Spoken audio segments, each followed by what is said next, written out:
Makasih pimpinan. Tadi pantas kita semua bertepuk tangan untuk Pak Nusron. Kalau Pak Ketua nggak ajak tepuk tangan, saya akan ajak tepuk tangan buat Pak Nusron. Tapi nggak apa-apa sekali lagi untuk Pak Nusron. Kenapa saya kira harus tepuk tangan? Ini mencontohkan bagaimana seorang anggota DPR yang sudah karatan dalam hitungan 100 hari benar-benar jadi menteri. Menteri beneran.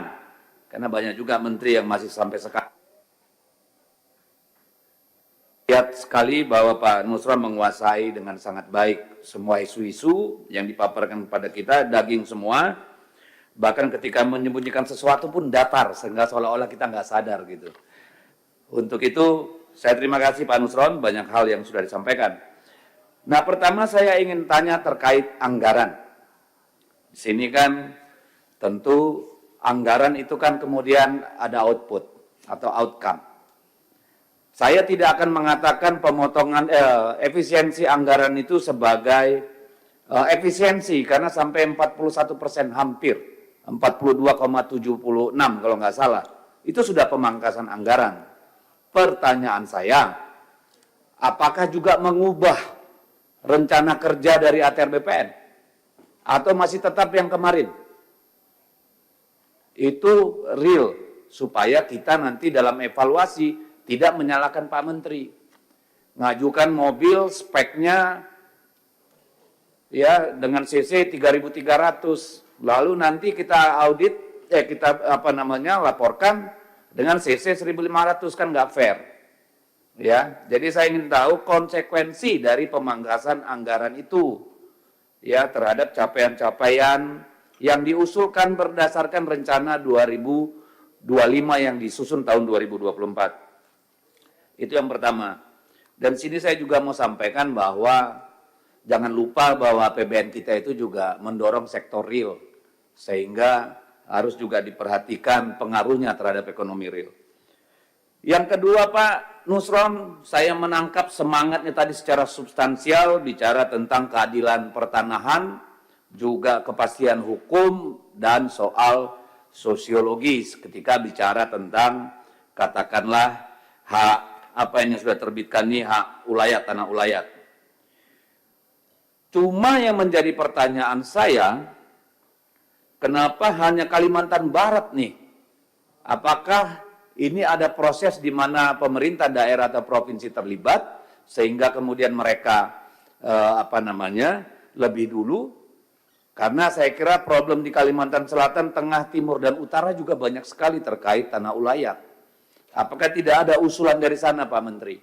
Ya, ini kan perlu menjadi perhatian kita. Soal tanah ulayat ini, karena kita semua tentu paham bahwa persoalan tanah konflik agraria adalah bom waktu bagi negara ini. Ketika populasi terus bertambah, tanah semakin sedikit, ya, perubahan terjadi dalam dunia industri dan sebagainya, orang untuk makan perlu tanah. Itu harus kita ingat. Jadi ini adalah sumbu ledak yang kita nggak tahu kapan akan meledak di negara ini. Sehingga perlu hati-hati dalam soal keadilan agraria. Kemudian Pak Menteri, saya juga sangat tertarik dengan plasma dan inti. Di dapil saya Pak Menteri, tidak ada plasma yang beruntung Pak. Setiap tahun per keluarga rata-rata hanya menerima 100-200 ribu per bulan Pak, untuk 2 hektar tanah plasmanya. Saya mohon semua di Kalimantan Utara diaudit Pak. Karena selalu alasannya rugi, perusahaan rugi, masyarakat masih punya utang. Sampai kapan mereka harus menderita, mending kembalikan 2 hektar itu mereka kelola sendiri. Kenapa jadi rakyat yang berutang di bank untuk plasma? Padahal tanah ulayat, tanah milik sendiri. Ini saya kira Pak Nusron, saya sangat butuh perhatian khusus dari Kementerian Agraria di Kalimantan Utara ini Pak. Ada satu kabupaten Malinau lebih luas dari Jawa Barat Pak. Penduduknya hanya 85.000 kurang. Tanahnya terdiri dari mungkin 70% hutan, 29%-nya konsesi, tambang dan segala macam, cuma mungkin di bawah 5% yang diduduki masyarakat. Padahal di sana, di Kalimantan Utara ini, ada PSN yang besar sekali, Pak. Yang pasti orang kampung, masyarakat adat nggak akan bisa berpartisipasi kecuali menjadi security atau cleaning service, Pak. Saya mohon ada keadilan untuk rakyat di sana. Dan saya lapor juga, Pak Menteri, sahabat saya ini, belum ada kantor wilayah, Pak, di Kalimantan Utara, Pak. Padahal Papua itu saya lihat ada beberapa sudah, padahal lebih dulu Kalimantan Utara dimekarkan, tapi nggak ada kantor BPN wilayahnya. Jadi kalau ada pembagian sertifikat, itu mungkin 80% diambil sama Kaltim, Pak. Kaltaranya nggak kebagian. Ya, itu problem. Lalu kemudian ini terkait, tadi Bapak menyinggung, ada kerjasama sekarang tambahan Kementerian Transmigrasi, Pak. Mohon perhatiannya, Pak, untuk Kalimantan Utara, ya, supaya kalau ada di sana program transmigrasi, mohon disampaikan, bukan kewenangan Pak Nusron. Saya berharap itu 60-40, Pak. Ya, either masyarakat setempat 60, 40-nya masyarakat transmigrasi. Jangan sampai ada ketidakadilan yang nanti tahun-tahun mendatang bisa memicu konflik. Ini harus kita perhatikan. Yang keenam, terkait Satgas Kelapa Sawit, Pak. Pertanyaan cepat, Pak Nusron. Apakah di dalamnya ada Kementerian Keuangan, Pak?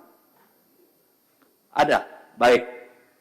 Ini terkait juga, Pak, karena menurut saya, ini kalau nggak ada cerita penegakan hukum, Pak, persoalan kayak gini akan terjadi terus. Saya mohon diaudit, Pak, dan negara menghitung. Apakah sudah bayar pajak dengan benar juga ini? Jangan cuma haknya untuk mendapatkan sertifikat, kewajibannya pada negara bagaimana selama ini? Termasuk saya mohon, Pak, semua HGU, kelapa sawit, HTI, dan sebagainya, apakah sudah dipetakan dengan benar? Sehingga kita bisa menghitung. Apakah betul misalnya HGU diberikan 30.000 hektar, dia tidak menguasai 35.000 hektar. Sehingga 5.000 hektar itu selama ini tidak membayar pajak kepada negara. Ini kan sedang dibutuhkan negara, Pak. Itu salah satu cara untuk menambah pendapatan negara dari orang kaya, gitu, yang menipu terutama. Lalu kemudian soal tentu ini, soal tadi disampaikan Pak Nusron yang lagi rame ini soal pagar laut. Tadi mau saya tanya, ternyata semua yang sedang diributkan ini tidak satu pun di kawasan PSN ya Pak Nusron. Dan kemudian tentu menjadi pertanyaan, apakah ini bagian dari siapa? Apakah mafia tanah itu sendiri? Terlepas dari PSN atau tidak? Mungkin Pak Nusron tidak perlu sampai ke sana, tapi saya mau mempertanyakan Pak Nusron. Di sini kan disebut ada pembatalan hak HGB dan hak milik, tapi tidak disebutkan luasnya berapa Pak Nusron. Hanya disebutkan ada 50 total bidang. Tapi berapa luas itu Pak Menteri? Ya, kita pengen tahu itu berapa luas.